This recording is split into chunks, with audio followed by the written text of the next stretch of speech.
Hello, my name is William Hilliard. Today, I just like to talk freely and about this appeal process and what I'm facing right now. Well, I was born in 1973, and back during that time, that was the year abortion came through. And thank goodness I slid through the cracks. But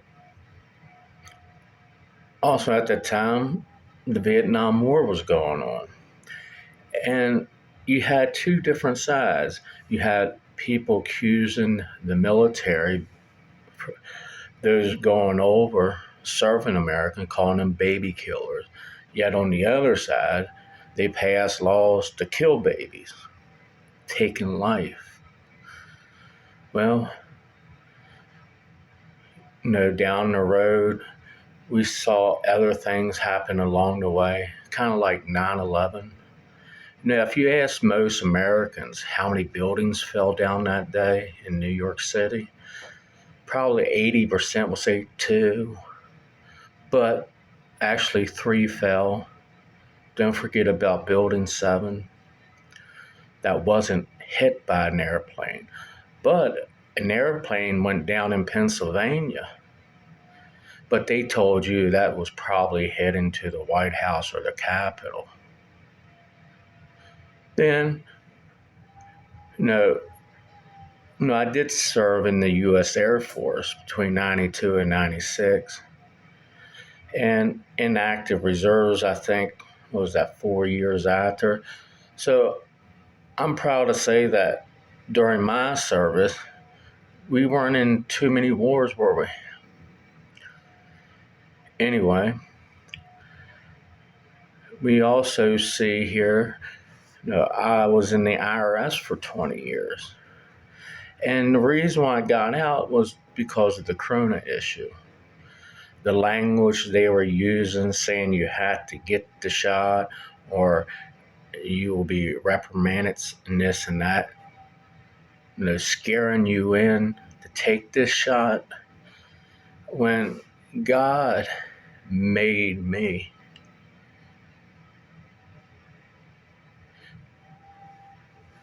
And we all see now it was man made.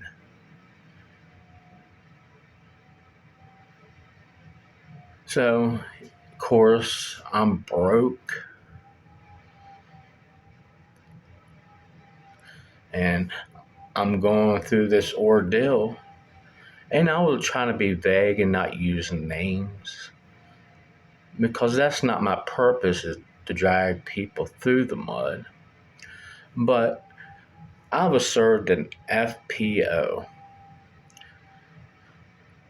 Well, on January 14th, I was attacked the third time by my girlfriend. So I went to the sheriff's department to report it on the 14th, the day of the incident. Well, I was mocked, and you can see because they were cameras on her vest. And I tried to fill out a statement, which I did, but I was hurried along out the door. And I said, what y'all gonna do? He said, we'll take care of it, we'll call you. Well, the next day, the 15th, I went in because something told me to get a copy. But when I got that copy, and I could break this story down, but they gave me the original. So, and during these 2 days, I'm talking to my ex-girlfriend who's claiming, oh, the Berkeley County Sheriff's Department called me twice, retract your statement, do this, do this. Next day she said, well, I got to go turn myself in. Well, on the 17th, 3 days after the incident, she goes file FPO.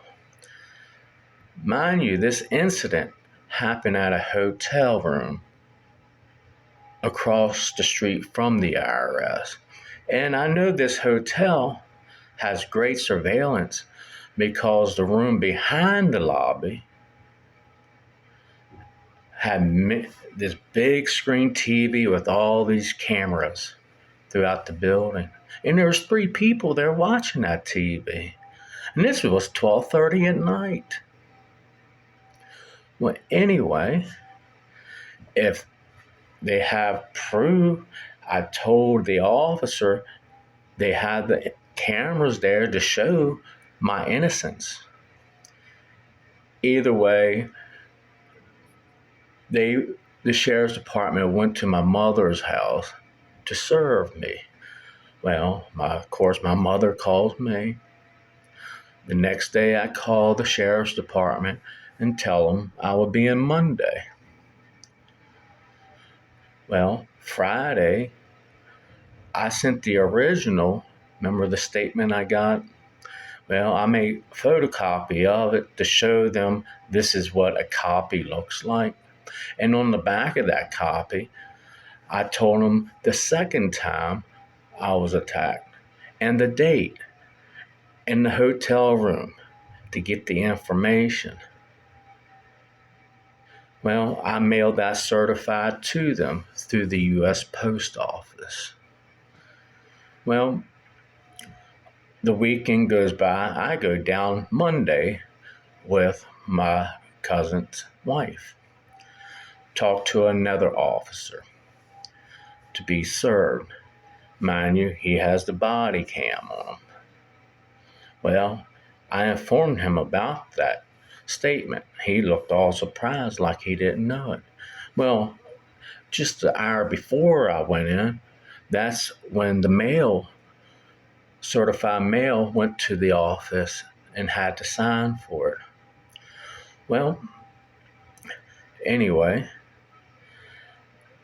the next day I get a phone call from the first officer where I fill the statement out telling me you need to make a decision today because if you go forward with this case, both you and the ex-girlfriend are going to be charged.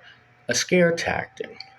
I said, how can I make a decision today when I had to go to court tomorrow?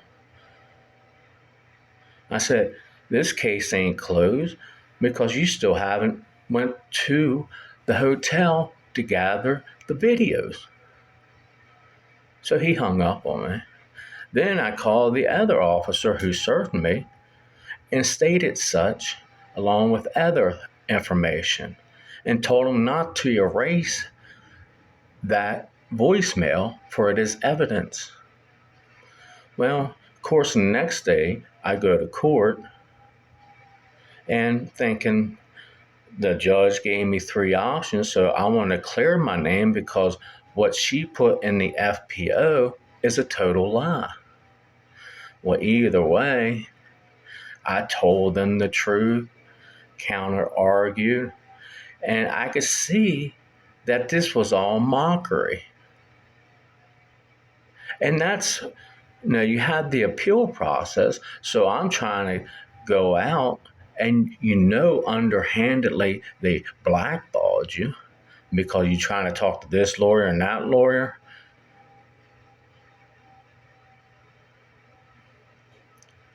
Well, the whole county, the courts, the sheriff's department, corrupt. Now, I'm not saying everybody in the sheriff's department's a bad apple or everybody in the courthouse is a bad apple.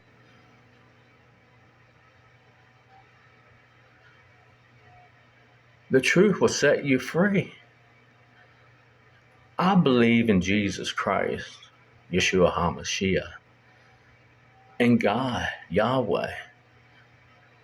Remember, it's written, Stephen saw Jesus on the right hand of God. Now, I'm hurt, yes, because I love to think that I live in a country that's free, where my brothers and sisters can love one another freely and roam and be nice to one another.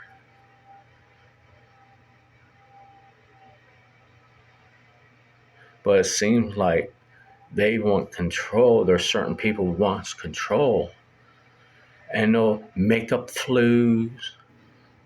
So you're always having to take this shot and that shot, burying you in debt. I don't hate doctors. No, there's many great doctors. But when you make stuff up and you have to inject it in your body just to hold it over you, because we can see now those who takes the shot, a lot of them are falling like flies.